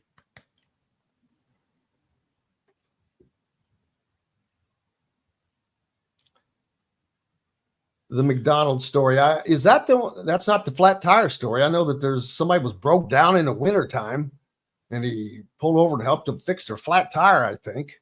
Then McDonald's, I forget. I think he bought food for someone.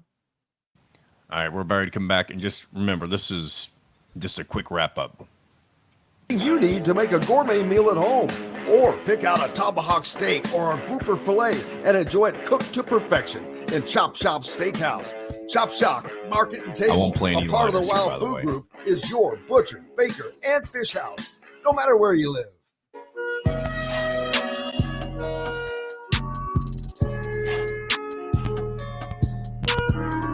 Welcome back, Indiana Sports Beat Radio on this Friday, brought to you by our good friends at Reynolds Family Dentistry in Sellersburg. For those of you in Southern Indiana, go see Dr. J and keep up with that championship smile. I don't know what's the guy that plays the flute, John?